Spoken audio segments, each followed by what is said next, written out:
Welcome back to another Mobile Centrics Tips and Tricks. My name is Derek and today I'm going to be showing you a repair. Now this repair is on an iPad, specifically an iPad Pro 10.5. It has that classical have to hold the cable in the right spot to get it to charge issue, and I already know how it ends. Should I tell them how much work I had to do to get this to work? Or maybe I should just say, this one was rather fun. You'll see what I mean. Let's get into the video.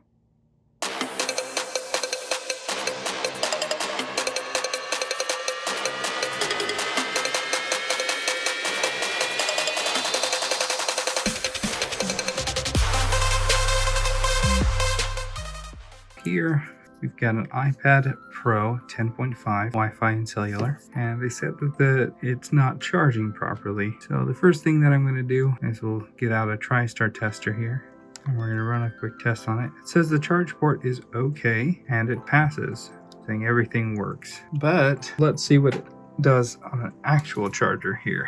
Plug it in. All right, it says it's charging and it wants to come on. All right, and we can see that it's only charging if I hold it. There we go. Not charging, charging, not charging, not charging. So what we have is a charge port that has now become somewhat defective on the inside. Here's what a charge port looks like off the logic board. And what most likely has happened is that some of the pins on the inside have broken away from the flex cable, or the actual pin connection that goes from the port down to that connection has sheared away. So when we make contact, we have continuity and it charges. The next best thing is going to be replacing this whole flex cable, or if we wanted to, we could even replace just the port on the original flex without desoldering it from the logic board. In this video, I'm going to be showing the standard repair of replacing the whole flex because it's a little easier. There's a little bit more of solder work involved, but it doesn't require a blind solder like this port does. So yeah, let's get started. Let me go ahead and turn off the iPad. We'll get our heating pad and we'll set that down and leave it there for a few minutes to warm up. While that's warming up, this is what I'm going to be using to help in the assisting of removing it. This is the iSlack Evo that'll allow us to put that negative clamping pressure on the screen to help lift it up. And here I've got a thin piece of plastic that'll help cut through the adhesive and help separate it. It's been a few minutes and it's nice and warm to the touch. Go ahead and pop it off. We'll place the suction here. Give it a nice little slow squeeze here. We're going to see if we can get it to release without losing suction. Looks like I've got a crack in the tempered glass here. I'm going to start, let's go right here, maybe right there we can get it. All right, yeah, we can see now, you can see that it's starting to lift a little bit. Right there is perfect for us to grab plastic and start to cut. And we're just going to slice down to the corner, and then we'll flip this around and do the same going back the other way.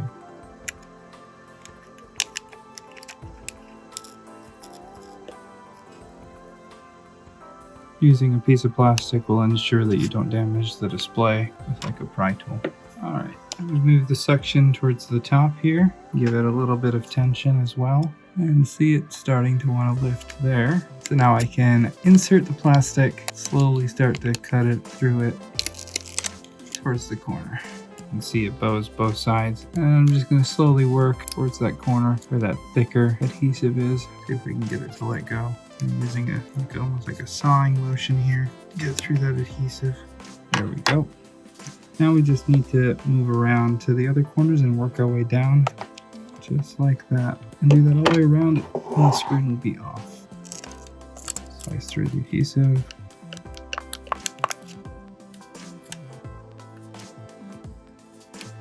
And we're almost to the bottom. Now we can take off the suction there. And one thing that I kind of like to do is let gravity just help keep it at an angle here. I'm going to slice down the sides all the way down to the corner, and then I'll let gravity gently lift the screen off the frame. All right, we'll set aside the heat pad, and now we have to get the bottom to let go. Pry in there and gently slice down the bottom, being careful around the home button area, of course. Now you might have other techniques to opening screens that are not broken than that, but this is what works for me. There we go. All right, we can see everything's still working, but it's still giving us the issue with the charge port. And with a lot of the time, it's just loose screws right here. So let's just check that real quick. That one's tight, that one's tight, that one's tight. And that one's tight. Yeah, they're all tight. So no turning out of those, which means let's replace the charge port. I like to just grab a bit and we will back it out by hand. There's one screw and there's two. Now we can take the bracket off, and I forgot to turn it off, so let's go ahead and do that before we continue. All right, now that it's off, we can gently go in and disconnect the display.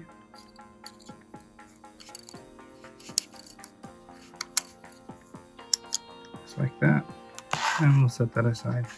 Now it's important to isolate the battery, mainly when reconnecting the display. So because we're going to take the logic board out for the repair, I didn't worry about that. All right, from here, we're going to be taking out the 4 screws here, the battery screws, all of the screws that cover up the plate here.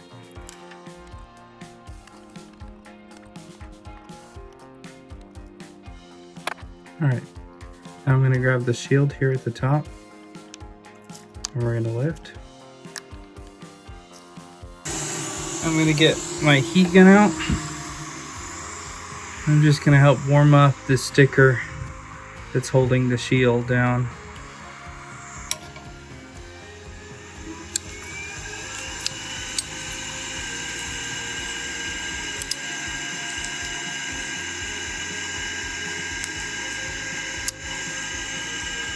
And then we'll take the time to kind of straighten it out a little bit. You don't want it to kink out too much like it's doing right there, so just take your time in bending it and it'll get nice and straight. We have a sticker right here for the SIM card. So we'll pop the little latch for that ZIF connector and gently pop it out, get it out of the way. And then the speakers, the bottom speakers connect right here, so we'll peel that sticker off and get under the wires here and pop it straight up, and then we'll just do the same thing on the other side. Sticker out, sometimes it pops it for you, which is nice, and then we'll peel and then we'll push those speakers out of the way. Now here with these 2 coax cables, just going to get under the necks of them right here so we don't damage the connector. Peel that away from the board, and then we'll peel up the last sticker here. And we don't need to remove these antenna cables all the way. I just like to give them enough space that the port can slip out from under them. All right, we have one connector here that we need to pop loose, hold out of the way, and then up at the top, we've got a handful as well. So we got 1, pull it away, 2, pull it away. Gently go in and disconnect this coax connector. Same on the other side. Get those out of the way.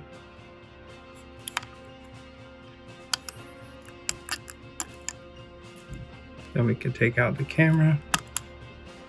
And there we go. All right, we'll bring back our hot plate.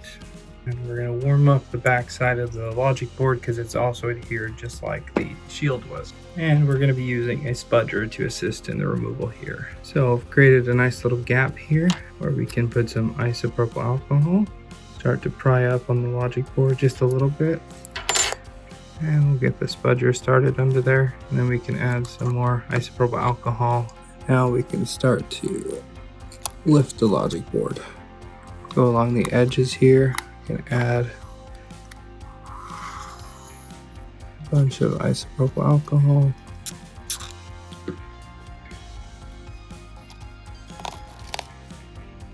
Now I'll slide out the heat plate. Plenty warm.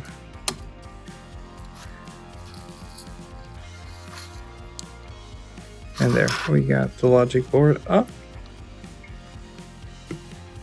Let the charge port release, and then it'll come out. And there we go.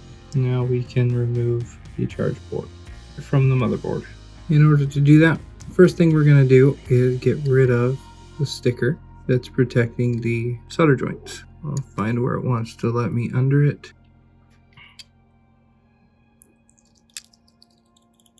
There, we'll peel it off.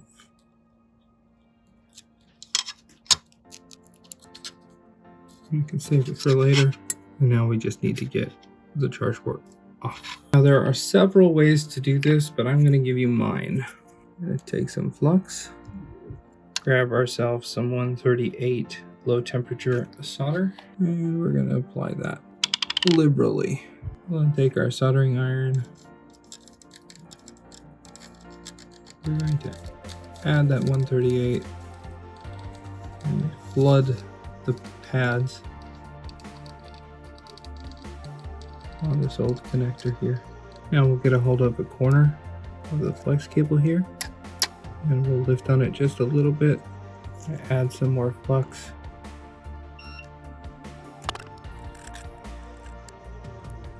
and we'll slowly work the iron down using the heat from the iron to melt the solder, liquefying it, continually moving the iron and letting the solder melt away from those pads, not pulling any of them. I'm barely pulling up on the flex cable. Don't want to pull any of the pads. And I'm just going to keep moving the iron down until we get to the very end. Taking my time, don't want to pull any pads.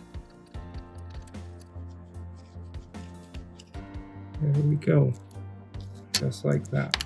Now we can add some flux. And one of the reasons I do it this way is because now those pads are all pre-tinned for the new port. Just gonna go over them and just even out all of those pads. Now they all have the same amount of solder on them, and it's ready for cleaning. So I'm gonna take a clean room wipe and some isopropyl alcohol. And we're gonna wipe off all of the burnt flux, and I'm gonna also just get rid of all of the old adhesive that was adhering the perimeter of the flex cable down to the logic board. A little bit down here. There we go. Now we'll take some flux, spread it out on the pads. Don't need a crazy amount. We'll get our new cable, peel off the protector. Now there's two little gold squares, one right there and one up there. And there's these little holes that we're going to line up those squares with. There's the one at the top. I'm just going to compress that on, and we'll swing over the bottom, and there we go. Top lined up, bottom lined up, more or less. There we go. Add some flux to the top. Get our iron out. Then I'm just going to take the iron and gently go over the pads, hopefully allowing the solder to pull up through those holes and make a solid joint.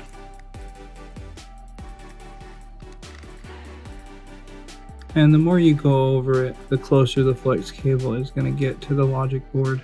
It'll kind of shimmy down. And for good measure, I'm going to add some 183, kind of beef up the solder joints a little bit. Just add a little bit of solder paste there, and we'll carefully go over the tops of all of the pads, just like that. Add some isopropyl alcohol. We'll go in and clean up all of the flux. Now we can flip it on over and run our test. So we'll grab our TriStar tester. Alright, it should say device connected, and it's not. That's really weird. Okay, let's check this out. Failed. Let me check each one of the pins. Alright, I've double checked that everything's solid and even tested it with my multimeter here. I'll clean off all of the flux. And let's flip it over and plug it in to our TriStar tester. And it's still not saying device connected. Okay, something's off here because everything should be reading just fine and it's not. There's something's going on with this actual charge port. Could be that it's defective, something like that. I might have to desolder the port from the flex and see if there's something going on with this one, because this is the only one I have right now to test. So I really wanted to get it to work, and still not connecting. This is really strange. Everything should be working. And this is, yep, still failed. So I think at this point I just need to desolder the flex, and let's take a look at that port and see if there's something that's just wrong with it, and see where we go from here. Alright, so I forgot to record it, but I've already taken off the new port from the logic board and removed the port from that flex, and I found that the pins under it weren't all making good contact with the new flex, so that's why it was appearing as not working. It's because it was not soldered on all the way from the factory. So here I've got the original flex that I'm heating up the port on to remove it from the original flex, so we can reuse the original flex instead of going back to the other one. So we'll heat it up, get this back nice and hot so that the solder will pop away from it. So I'll be heating up this back plate. The through holes will melt, and also the solder that's on the opposite side of the plate here will melt and allow the flex to pull away just like that. Let's take a look here and see. Let's take a look and see how usable this is going to be. So this is the bad port. We can throw it away. Alright, let's take a look under magnification here. We've got all of this adhesive that was piped in from the original port that we kind of need to clear out of the way.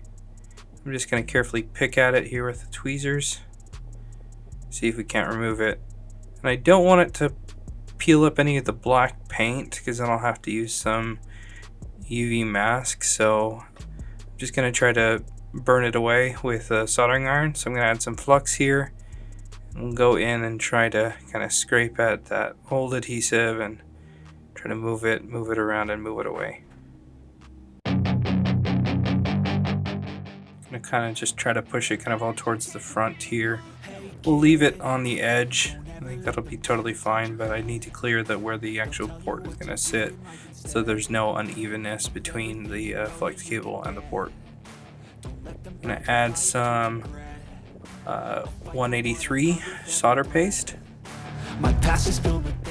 I do want this part to be fairly strong because it's going to be seeing a lot of wear and tear as the port is plugged and unplugged and wiggled around over the next few years. So I'm basically going to be tinning all of the pads, getting them all even with nice pillows of this new solder mixed with the factory solder. Feel alive, find a passion, take some action, and with a little time, just be patient, make a statement, try to enjoy your life. I'm gonna clean up the burnt flux, get that adhesive off of there. They wanna fill your head with doubt, they're silently scared that you'll figure it out. I'll scrape away some of this extra burnt and melted adhesive that's kind of sticking and not wanting to get cleaned off. Some flux here to the through holes, and we'll get out our wick, and we're going to wick away the solder there.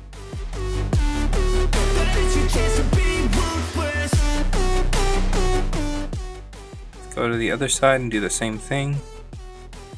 And there we go. And here we've got our new port pulled from the new flex cable. And I've tinned all of the pins that weren't tinned properly. And let's line this guy up. It might be easier if I flip it around. There we go. Now I can actually see the legs pop through those holes there. And I just need to line the two up when we heat it up. I'm gonna kind of hold it down here with some tweezers when I get it lined up properly. Now holding it in place with the tweezers, I'm going to take some hot air and we're going to heat up the back side, hopefully melting the other side of the flex so that it'll stick to the pins. Pull the heat away and let it cool down for a second. Now we can flip it over. We can take a look. It looks like it's slightly off center. So let's see if we can correct for that. We're going to heat it up, wait for things to melt, and push it down into place. And that's much better alignment. Let it cool down. Now we can lift our tweezers away. Let's add some 183 solder to the legs to kind of really secure it in place. There we go. Let's do the other side. And there we go. Should be plenty. Some flux here to the pins. And we're just going to go over and just double check that they all have a good amount of solder on them. That it's pushed down as flat as can be. So I'm going to put quite a bit of downward pressure here. Zoom in a little bit there so we can see what we're doing. Keeping that pressure. Come in with the hot air and watch that solder melt. Yeah, there it's down and it's solid. This is going to be just fine. Pull the heat away, keep pressure on there, and it's cooled down. So we're good to solder this back on. Add some isopropyl alcohol and let's use our brush to clean up all of the burnt flux here. And let's take a closer look here from the side. And they're pretty flush against that flux, and I can see the solder's riding up on both sides of the pins going backwards. Yeah, that's solid. That's going to work just fine. And to make sure that things go smoothly, this time when soldering it back on, I'm going to take some wick, and we're going to wick all of the 138 and factory solder away from all of the pads, and we're going to add just 183 to keep things nice and solid. Clean up the last few pads here. There we go. Add some 138 solder paste, and we're going to go over it with the soldering iron, getting all of the pads nice and tinned with a solder pillow on each one. Add some flux, come in with the iron. That'll help deposit only the amount of solder that we need on the pads and have no excess. That looks really good. Let's wipe it away with some isopropyl alcohol and a wipe. Get it nice and clean. For the old flex cable with a new charge port soldered onto it. And add some flux to the flex cable. And I'm going to wick away at the low melt as well here. Try to get the flex cable as free from any solder as I can. It's okay if there's a little left over, but we're just going to basically leave both sides just tinned. Get our brush out, wipe away all of the burnt flux, and we'll clean the back side as well. Give it a nice deep scrub. If you've made it this far in the video, please like the video. Subscribe if you haven't already. Let's add some flux to the logic board here and spread it out. We'll get our flex cable with new flux on it as well. Line up the little squares in the windows there, and now we can tack it in place just like that. Let's move to the bottom side there, slide over the flex till it lines up, almost there, and there we go. Let's tack it in place. Now let's go back up to the top and relieve that tension. And we see a little bit of movement there, so let's see if we can get it to move over, shift over just a little bit more and get it more squared away with that window. There we go, moving it over. Now I'm just going to go over all of the pads, giving it a little bit of pressure with the tweezers just to ensure that it's as nice and flush as possible. Now the soldering tip has seen better days, but it still gets the job done.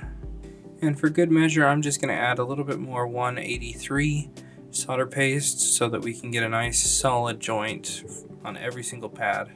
And then I like to just go over every single pad one at a time, just to really double and triple check that everything's nice and solid.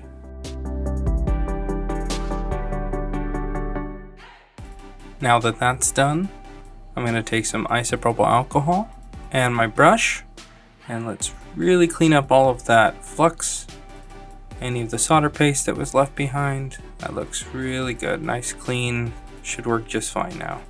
Alright, so third time's a charm. Let's go ahead and plug it in. Device connected. Test. Okay, and double check that TriStar is good. And pass. Alright, now let's reinstall it in the frame.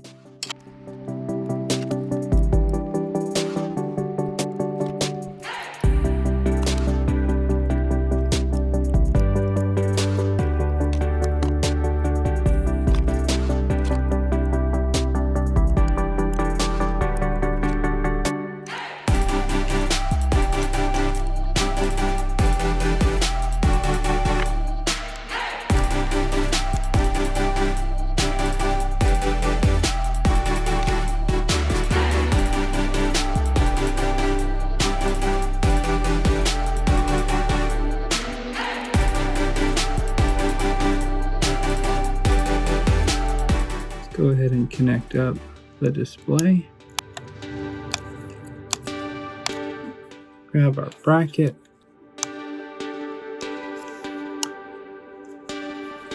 And we'll tighten down the 2 screws. I'm going to set the screen off at an angle like this so that we can do a couple things. First, we need to reconnect the battery. Make sure the stickers are all down. And we've got this ZIF connector to put back in.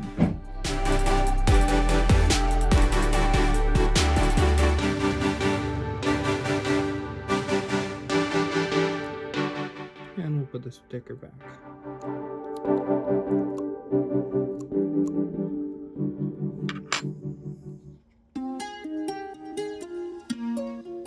And now before we compress it all the way back together, let's plug it in and see what happens. Apple logo, that's good. All right, and moving it around and it's still charging. Let's see, we'll unplug it, plug it back in. Yay. Because we did such a good job at opening it up, saving all of the adhesive, we're good to just close it back up and it'll settle in nicely. And there you go, all fixed, charging once again. You see now that there are more ways than one. There are more ways than one to replace the charge port on an iPad. You can replace the port itself or the flex cable with the port, or in this case, the port on the original flex cable that we replaced and then had to put back on. So happy to say that it's working and charging again. It was definitely a fun one. Like and subscribe if you haven't already. Thanks a ton for watching. We'll see you in the next video.